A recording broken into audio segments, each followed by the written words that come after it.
తెలంగాణ ప్రజలకు సేవకులము బానిసలం అని చెప్పి ఇంత పెద్ద కంచెలేంది మరి ఏంది అసలు ఎటుపోతుంది? ఇక సపరేట్ ఒక రోడ్ వేస్తున్నారు ఓయూకి, తెలుసా ఈ విషయం? చెప్తుండే కదా. ఇంకొక మాట కూడా చెప్పిండ్రు, ఏదో మాట్లాడుతుండే వాళ్ళు వచ్చి ధర్నాలు చేయాలి, వీళ్ళు వచ్చే చెప్తున్నాడు, సలహాలు ఇస్తున్నాడు ముఖ్యమంత్రి. నేను కూడా ఒక సలహా ఇస్తున్నా, 6 సెకండ్లు వచ్చి క్యాంపస్ దగ్గర నిలబడు. తెలంగాణకు ముఖ్యమంత్రి 6 సెకండ్లు వచ్చి అలా ఇష్టం వచ్చినట్టు నోటికి ఎంత మాట వస్తే అంత మాట మాట్లాడుతున్నారు కదా, ఒక 6 సెకండ్లు వచ్చి నిలబడు. అవును, నిజంగానే ఆయన అన్న వాళ్ళే నిజంగానే వచ్చి ఆర్ట్స్ కాలేజ్ కూడా ధర్నా చేస్తే తట్టుకునే శక్తి ప్రభుత్వానికి ఉందా? చూసిరు కదా ఇవాళ.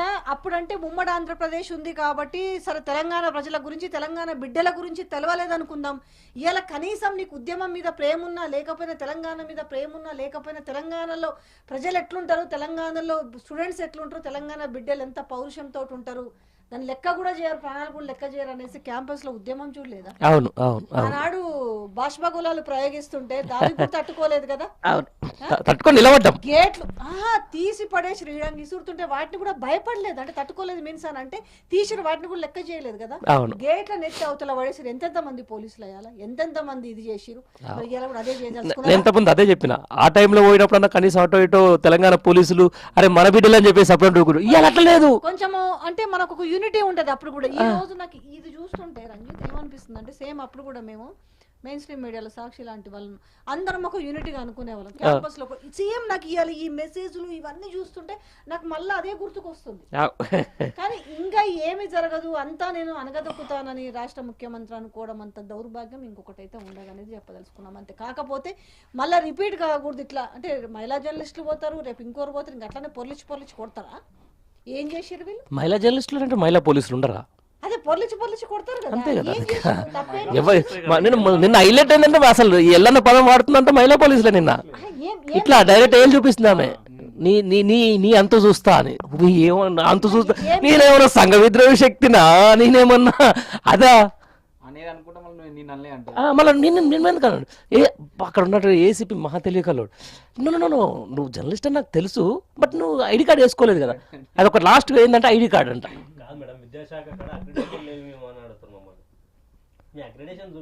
ఈ ప్రభుత్వం వచ్చినాక పోనీ సరే కనీసం అడిగే అర్హత ఉందా? ఈ ప్రభుత్వం వచ్చినాక మొన్న అయిపోయింది కదా మరి, కొత్త ఇచ్చిరా, అర్హత ఉందా అడగడానికి?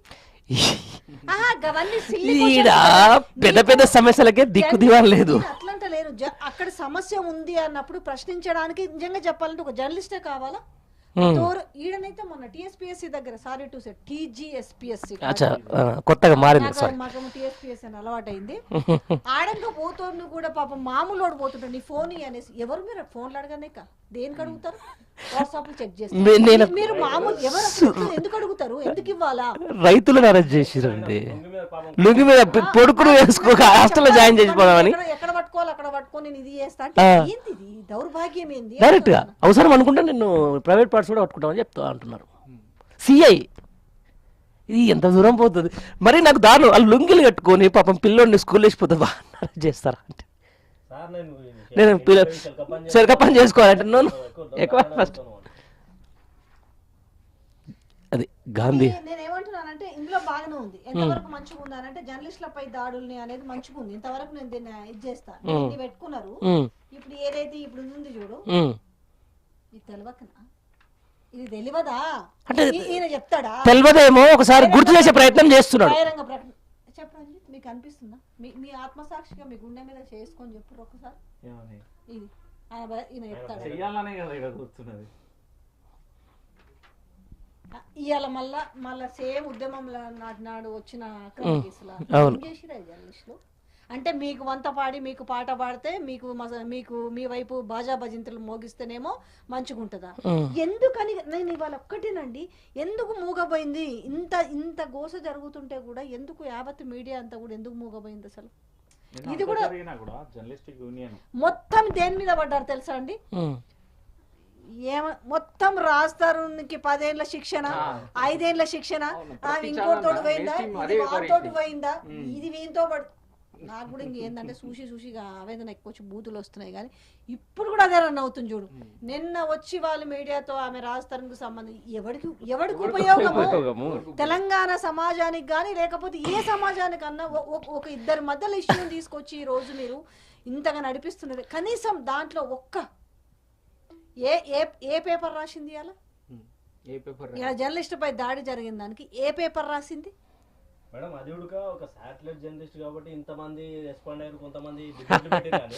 కానీ మొన్న గాంధీ హాస్పిటల్ కానీ పాయింట్ బ్లాంక్ కెమెరామెన్ కొడితే కూడా కనీసం మాట్లాడే వెళ్ళిపోయారు. ఇంకా అది లెక్కలో ఇంకా మళ్ళీ అదొక రకమైన వాళ్ళైతే ఒక్కరు కూడా సపోర్ట్ ఇస్తారు. అవునవునవునవును వెళ్ళిపోయారు మేడం. ఆ నుంచి మనకు సంబంధం లేదు పాట కెమెరామెన్ వైఆర్టీవీ కెమెరా గుంజుకున్నప్పుడు రేవంత్ రెడ్డి ఇంటి కాడ అందరూ ఉన్నారు, స్పందించాలి. వచ్చి లైవ్ కి వచ్చి మాట్లాడితే అప్పుడు వచ్చారు. లైవ్ కి వచ్చినాక కెమెరాలు వచ్చినాయి వాళ్ళ చేతికి. నేను లైవ్ కు రాకపోతే అంటే ఇంకా మనం కూడా మీకు ఇంకొకటి ఇంకా ఇదే ఇట్లా ఉందంటే ఇంకా రేపు ఇంకా భవిష్యత్తు ఎట్లా ఉంటుంది రేపు లేపేసినా కూడా అప్పుడు అడిగేటోడు ఉంటాడు. రేపు భవిష్యత్తులో మనిషి ఇప్పుడు మనకి అక్రిడేషన్స్ ఉండి ఇంతకాలం నుంచి మీడియా ఫీల్డ్లో ఉన్న వాళ్ళకే వీళ్ళు ఈ రకంగా బెదిరింపులు ఈ రకంగా పొల్లుగా కొడుతున్నారు, ఇష్టం వచ్చినట్టు బూతులు మాట్లాడుతుంటే రేపు ఇవాళ మనకు రావచ్చు, రేపు ఇంకొకరికి రావచ్చు. కానీ అందరూ స్పందిస్తేనే దాని మీద ఒకటి ఉంటుంది. సోషల్ మీడియా కూడా ఇంకేందనంటే ఒక అలర్ట్ అవ్వాలి. సోషల్ మీడియా కూడా ఒక ప్లాట్ఫామ్ మీదకి వచ్చి దీనిపైన కొంచెం ఇది చేసుకోవాల్సిన అవసరం కూడా ఉంది. ఎందుకంటే కార్యాచరణ ప్రకటించుకోవాల్సిన అవసరం ఉంటుంది. అంటే రేపు మనుషులు ఇప్పుడు ఏముందండి తగల గురించి అడలేదు పోతారు, ఏముంటది వీళ్ళు ఏదో చెప్పేసి దులుపుకుంటారు. ఏముంది ఎవరికి నష్టం తెలుసు? ఆ కుటుంబానికి నష్టం, ఆ అమ్మాయికి నష్టము, ఆ కడుపు ఏంది వీళ్ళకి ఎవరికి ఉంటుంది చెప్పండి. నిన్న చూస్తున్న దాష్టికాన్ని చూస్తుంటే ఎంత దారుణం అసలు. ఇప్పుడు మరి ఏ మెయిన్ స్ట్రీమ్ మీడియా జర్నలిస్టులు బయటకు వస్తున్నారు? మంది కాదులే మనం అంటే శాటిలైట్ ఛానల్లో చేస్తున్నాము, మనకి ఎందుకు లేదు సోషల్ మీడియా సంగతి మనకి ఎందుకు అనేది. అంటే ఇంకా ఇప్పుడు ఇదే సోషల్ మీడియాని అడ్డం పెట్టుకుని అధికారంలోకి వస్తారు, ఇదే సోషల్ మీడియా వార్తలు కావాలి, ఇదే సోషల్ మీడియా ఎంటర్టైన్మెంట్ కావాలి. కానీ సోషల్ మీడియాలో కవర్ చేసే వాళ్ళంటే చిన్న చూపు అయిపోయింది. లాస్ట్కు నిన్న గ్రూప్స్ లో కూడా శాటిలైట్ కాదు కదా. అరే మేము అన్ని చేసి వచ్చినాం రా వేగా శాటిలైట్లలో చేసే వచ్చినాం కదా. మీరు అదే పని మీకంటే ఇంకెక్కువ ఇంకొక మేము సమస్యల పైన పూర్తిగా పగ్గట్టు కొట్లాడుతున్నాం. ఇంకా మేము పోయించిన కాడికి ఇంకా పోలేరు మీరు. ఇంకా ఉన్న మెయిన్ స్ట్రీమ్ కూడా ఏదో పార్టీకి ఫేవర్ ఉన్నాయి, దానికి ఉన్నాయి. వాళ్ళ పని చేస్తే వాళ్ళ ఇది మనం ప్రమోట్ చేయాలి. ఇప్పుడు మనం సరే వాళ్ళ మేనేజ్మెంట్ కి అనుగుణంగా పనిచేసినా కూడా అందరం అయితే జర్నలిస్టులమే కదా. మేనేజ్మెంట్ ప్రకారం చేయొచ్చు, దానిపైన